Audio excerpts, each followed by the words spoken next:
السلام عليكم ورحمة الله وبركاته. مرحبا بكل أحبابي وأصدقائي ومتابعيني. كنت دلوقتي يا جماعة في منطقة 45 عند الحاج علي. كان في كوبرا هناك داخلة في جحر في جسر مصرف، ولكن بعد ما حفرنا عليها اكتشفنا إن في مخرج تاني للجحر، فبالتالي هي خرجت منه وهربت. وانا راجع في الطريق دلوقتي اتصل بيا الحاج سعد من منطقه جنب مني اسمها ابيس 7، بينه وبينها تقريبا حوالي 2 كيلو. قال لي ان في جماعه عند حوض بيغسلوا فيه جزر، وقال لي ان في مشمع كبير بيشيلوا المشمع، لقوا في افعى كبيره تحت المشمع، ولكن هي هربت ودخلت في جحر تحت بوص هم عاملينه فاصل بين الحوض وبين ارض تانية. قالوا ان هم دخل في الجحر ده، ومن ساعتها هم واقفين عليه منتظرين ان انا اروح لهم. فانا متوجه ليهم في الطريق دلوقتي، راجع ورايح ليهم في الطريق دلوقتي عشان نشوف ايه اللي موجود عندهم. فدعواتكم معانا ان ربنا يسترها معانا، وتابعوا معانا ان شاء الله. بصوا يا جماعه، هو المفروض ان هو كده دخل هنا. بس عارف انا المشكله اللي قلقان منها ايه؟ ان هو يبقى ماشي تحت الخرسانه دي.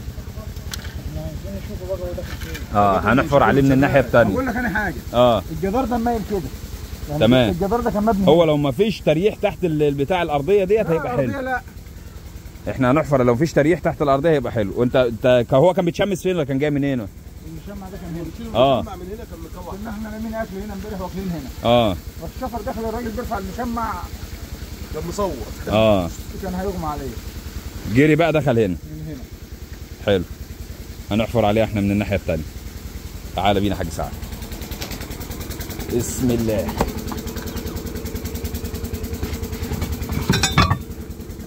اجيب لك راجل معاك. هنشوف لو احتاجنا امسك كده حاج سعد. مصطفى هتقف مع الراجل. هتفتح الباب ده يا شيخ؟ انت هتحفر. انت خايف ليه؟ هنحصده. عليك بالتصوير يا حاج سعد. محمود واخدوا البرسيم ده. استنى بالله عليك ما تخافش والله. تعالى خد يالا. المكان فين قصاده بالظبط هناك؟ هنا اقول لك انا. تمام. شيل الترمي ورا كده. يلا يا عم جوه. ما تخافش، مفيش حاجه هنا يا محمد. انت نايم؟ يلا هتلاقيك كنت عايز اخش لك الاوضه.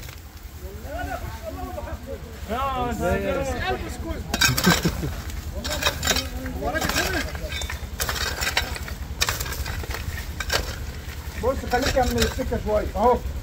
تعبان عندك؟ لا دي اهي. ولو عنده هيقدر طب ما هو هنا اهو. طب مش هتاخدوا مراته معاه بالمره؟ يا عم ده محمد هو ليه كله بتاعه؟ ما هو بيشيل المشمع بتاع هنا مش هنا. طب ما ردتش عليها ليه؟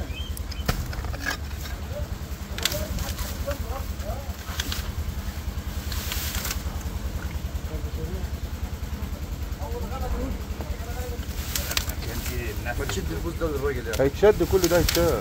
شيله يا مصطفى، شيل البوز ده مصطفى. لا بالراحه بس احنا عشان بالراحه. هو لو عايز معاه حاجه هو كده اصلا هو ماشي تحت البوز ده.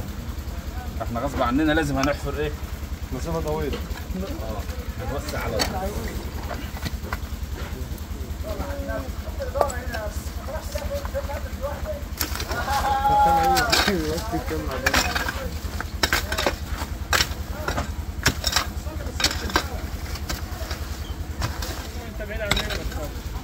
بصوا يا جماعه، هو دي كده مسلمه تحت البوص كده لحد الاخر، فاحنا هنحفر حوالين البوص لحد ما تظهر معانا. هو مع الخبط كده ما يمشيش؟ لا لو لقى فيه فحر حواليه كده يفضل ينقل لحد اخر القطع. احنا عشان كده عايزين نقطع كل 2 متر، نقطع نضرب الكشاف يمين وشمال، نشوف هو في اليمين ولا في الشمال عشان ما يبهدلش الدنيا. ما انا عايزك تغوط. الشمس معاكسه الكاميرا. خليك ورا بس.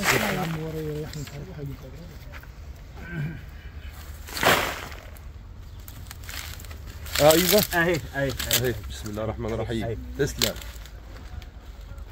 اهي يا كبير. خليك ورا حاج سعد، صور عدل. بسم الله.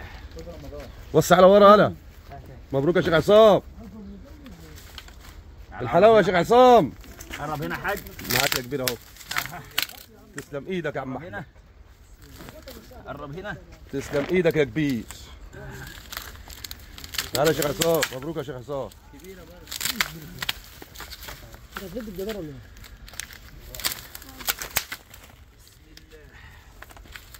هي بتحاول تهرب عشان تتدارى هنا. كبيره والله برضه. كبيره برضه ها. حاجه جامده. تعالي يا بنت. ماشي انا اسف. بسم الله. انا اسف يا باشا. يلا اطلع على بره بقى كلكم. كله بره. تعالى يا عم تعالى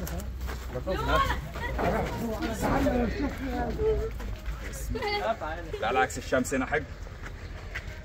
خليك بعيد. تعالى هنا حاج تعالى هنا.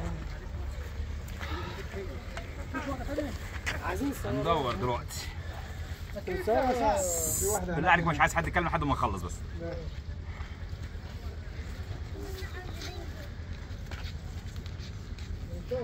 ده ذكر. ده ذكر مش نتاج. بس ده ذكر مش نتاج. نوعه يا احمد كبير يعني في العمر مش صغير. نوعه ايه؟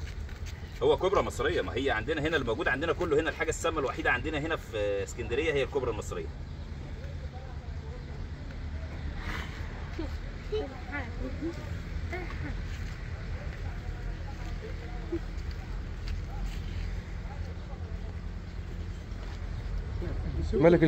ملك الكوبرا في اسكندريه.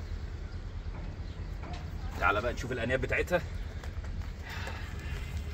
بس اهدي اهدي اهدي اهدي اهدي. بس خلاص.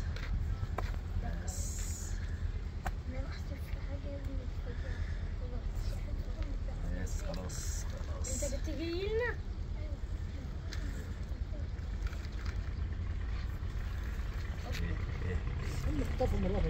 لا لا لا سيبها براحتك. تعالى بقى كده ايه شوف الدنيا بتاعتها. الشمس مزاوله خلي بالك. هنيجي عكس الشمس هنا كده. تعالى بص انا عايز كله بس يرجع لان هي ممكن واحنا بنشوف الانياب كده. لا تعالى انت حاجه ساعه. ممكن تبخ يعني؟ لا ممكن السم بيضغط على الانياب. ممكن تضخ سن. واضح معاك كده؟ يابا. وهنا كده نام. طبعا الطول بتاع تقريبا هو حوالي متر و85. لا ده كبير. متر 85 بس طبعا ده معمر يعني ذكر معمر. بس انت مبسوط جوه انت صاحبه. لازم داخل جامد جوه ما فيها شيء. في هتدور على حاجه ثانيه؟ هنبص على مكان ثاني برضه.